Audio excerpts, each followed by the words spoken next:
Hey Jots, how you doing? Welcome back. Emulating Horizon 2, the 360 version. The worst of the bunch. I was told, I have seen myself because I had this. I borrowed this game when it released and it sucked. It was so much worse than Horizon 1 and I have to experience it again. I know how much people enjoy Lidl games, so I have to check it out, man. I just have to. Oh yeah, that looks a lot better.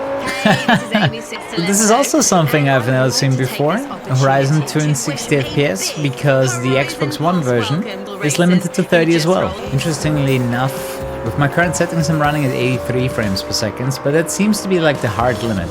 Visually a very, very different game to the Xbox One version. It's cool though, man. It's cool though seeing the game in such a smooth frame rate.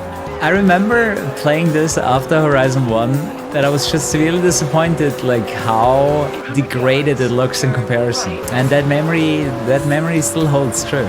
Another thing is, you know, not only does this version not look very good, it was also running really, really badly on the 360. Like it was struggling holding the 30 FPS too. Wait, did they cut the cutscene where you see the 3 cars? you just choose it here? They cut the cutscene where you can choose your car. Now it's just okay, chat is overwhelmingly Supra. What the hell, dude? Oh, I see that the rims are not rendered properly either. Holy shit, how much did they destroy this version of the game? Because I did forget about it. I have replayed Horizon 2 again in the Xbox One with actually fairly good memories, but now downgrading, even on the emulator, when you can get 60 FPS, you sacrifice a lot of visual fidelity. I mean, you still get pretty much the same game as the Xbox One, and I guess it was acceptable if you only had a 360. But I can tell you from my own experience that I was very disappointed. Honestly, I was extremely disappointed how this game felt after Horizon 1. I think my primary annoyance was like the game itself, that, you know, it didn't have the bosses anymore from the first game. It just didn't feel as exciting because of that. Like I got a little bit, you know, the second wave of Most Wanted, you know, with the bosses, having the bosses in Horizon 1. I was really missing them in Horizon 2 and obviously in every follow-up game. Then I remember they dialed everything down so much. The trees look so terrible, and no, it's not just because of the emulator. It just always looks like this. I generally really like the environment though. What was this, like a hybrid of Italy and France or something that they were going for in this game? Wow, that looks so bare bones, man. I'm gonna have to directly compare that because that looks so empty. Like there's so much stuff missing. It really looks like you installed a PC game, but your PC is way too weak, so you run like on low everything. I wonder how much the developers suffered while making the 360 version of this game. Look at this, dude. The grass is so flat. A few bushes, like a few pieces of grass here and there. These are the kinds of game versions that only come out when a new generation happens, right? When a transition happens to one generation to another, you have these games that release on both versions and you kinda hate yourself if you get the wrong version. Alright. You know, while the 360 and the PlayStation 3 had some pretty cool games, they had some pretty terrible hardware. Like even for 720p resolution, most games had a hard time hitting 30 FPS. So the hardware was underpowered. Additionally, you had red rings of death and yellow lights of death from PlayStation. Nice. Yeah, right. Like not only was the hardware underpowered, it was also super power hungry and just badly efficient. So it didn't have enough power, but it was eating a lot of electricity and getting very hot, having bad thermal paste. I truly hate this generation. Like they learned so much in hardware construction regards for PlayStation 4 and the Xbox One. And Microsoft a little bit less with the Kinect. But man, the hardware was terrible. Really, really not good. Is that it?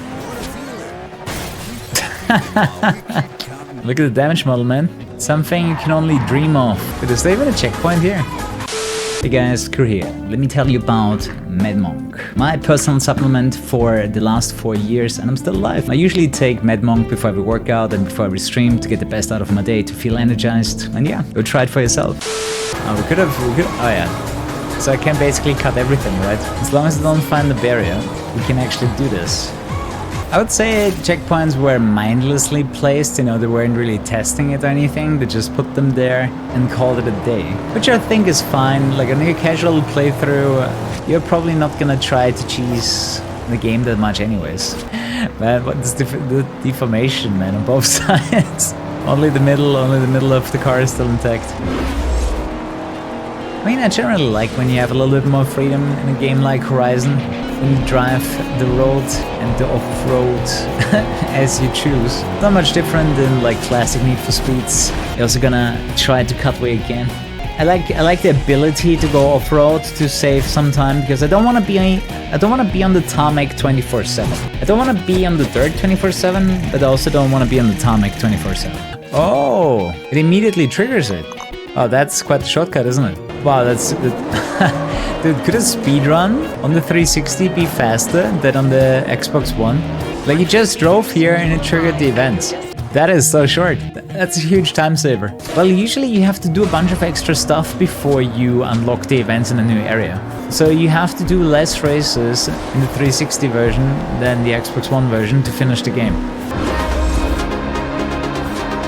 If the handling is different, I will notice it on Xbox One because I can't really say if this feels different. But as you said, the car feels very grippy. You know, it's supposed to be a muscle car. I don't really get much into drift.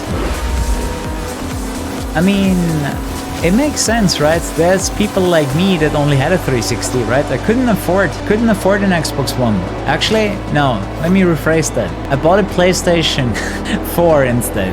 I bought a PlayStation 4 with Drive Club and I didn't want to buy an Xbox One because I was like, this is literally the only game that I wanted to play. This was the only game on the Xbox One that I actually wanted to play, and I was like, dude, I'm not spending 300 euros or more for an Xbox One just to play this game.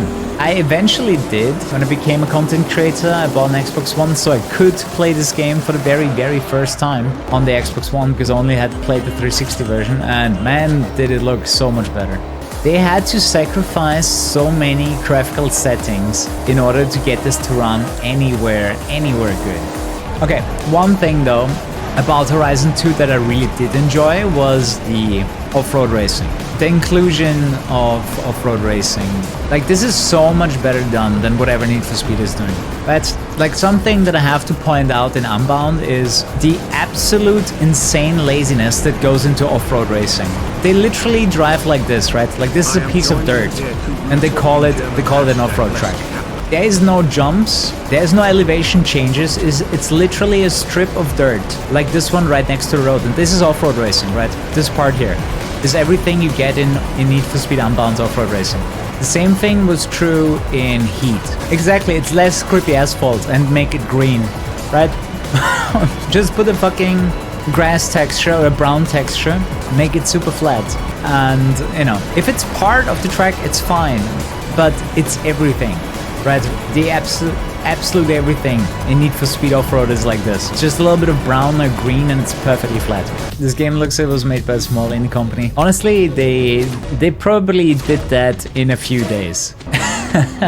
Nah, even this version of the game can't be done in a few days, but they definitely developed the main game first, and then they stripped away everything that was necessary in order to make this game run on the 360. The buildings look terrible, yeah.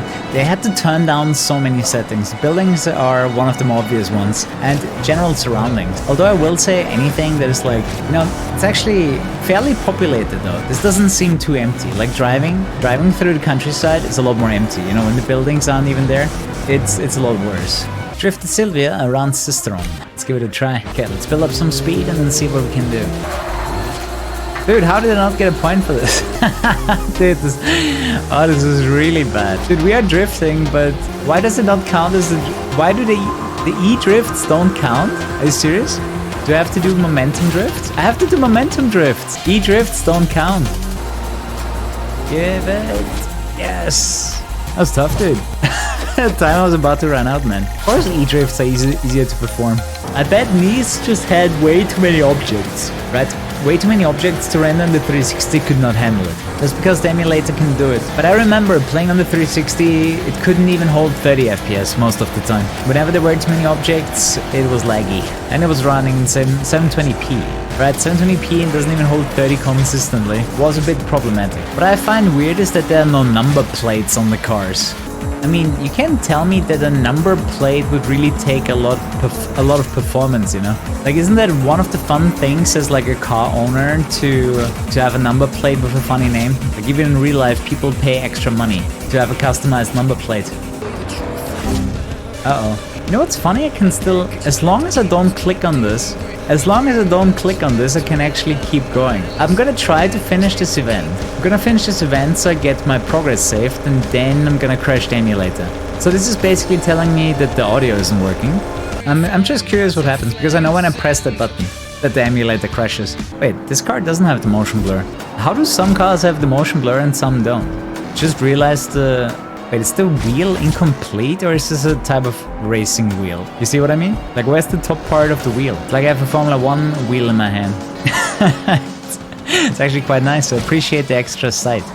Definitely have a lot more memories about 3 and 4. Bro, the road is right there, I can... Oh my god. Is there an opening coming? Please tell me there's an opening somewhere. There's no opening, is there? There's some really ass development. Gotta be honest. They made this indestructible fence in this area. Honestly, I don't remember this area anyways. Okay, the handling was really weird in that spot. Did you see that? Dude, there was something under my car. How do you even call these small pillars here on the side? One was stuck under my car. It really messed with my handling. Yeah, this is a 360 version. I had to experience it myself. And there's actually a bunch of things that make the playthrough faster. For example, you don't have those joyrides in between the event sites. Like, you don't choose what you're gonna do next, and you don't have to joyride to the next Horizon Festival site all the time. Like, you just drive there and you immediately get the event. Haha! That was Fivehead, man. Took him out and blocked the other guy. Look at the damage. You know, I can see them coming from a mile away. Oh, they look so sad. There's barely any people here. You know what's funny about the 60 FPS patch? Jumpy people. But it looks like they're doing some cardio right now, man. There are stores that you can just drive into. Really? Is it that broken? Count, didn't miss that one. What the hell? Okay, that's new. And the hitbox is so much bigger. Holy shit, dude. It is so badly done. You see that? I'm not even close to the car, but it hits it. That's some really terrible hitboxes, man. So we're gonna have a negative overflow, which will put us to 1 billion credits. Let's see if it works. Are you ready? Yup, that is. We are a billionaire. At least if one of you guys gives me $1. If one of you guys gives me $1, I'm a billionaire. Buy a P1 and upgrade it to X-Class. Is that the best car in the game? Sword. Back. What'll it be? Manufacturer. Is there a filter of some kind? Make. There we go. It's the P1. I guess it's better. Okay, let's check out the base performance of this car. Very nice. I've been a billionaire. Now I'm a 999 millionaire. And the Pagani. Not the Pagani, what am I saying? McLaren P1. This is a very lightweight version of a P1. I can feel the air in my hair. Look at them go, man. Oh, that is really busted. Holy shit. The only time where you catch them is like fast corners that your car can actually do. Busted game, you're broken. You're so broken. This is easy, man. This is the easy difficulty. Yeah, of course, because they're using X's, man. Docks and the golf course is closed off. Did they run out of time so that they couldn't even enable those areas? That's really weird. But to be fair, I don't necessarily remember either of those. Whoa. Ladies and gentlemen, it's time for the Horizon. Or not. Man, they drive so weird. Like, they speed up like crazy and then they slow down like crazy. It just reminded me of Nikki. Insanely fast into the corner and then completely mess up. And the rubber band is not broken because of the 60 FPS. This is exactly how it plays on this version of the game. Now I can officially say that I've beaten the 360 version of this game. I've never done that before. This is a first. GG! You can basically do the entire story again, just with a stronger opponent now. I'm not sure if he's actually harder to beat, but he's now driving with you. Oh yeah, Sumo Digital, of course. They have their own credits, because they did this version of the game. Alright, 60 FPS Horizon 2 has been completed.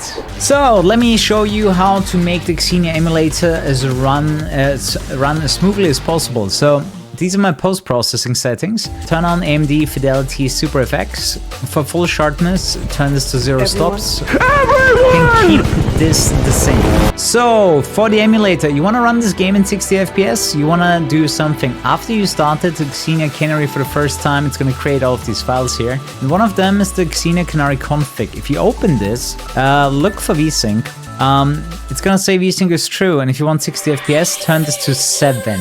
By default, I think it's 16 or something. You can also do 8, but then it's like 55 FPS. 7 is gonna give you above 60. And an important thing to increase your resolution, find internal display resolution and turn to 16. It's gonna render the game in 1080p. As long as your hardware can handle it, that's gonna make it look much better if you combine it with the post-processing. And that's all I did. Thanks so much for hanging out. Sleep tight. Do come back tomorrow for more.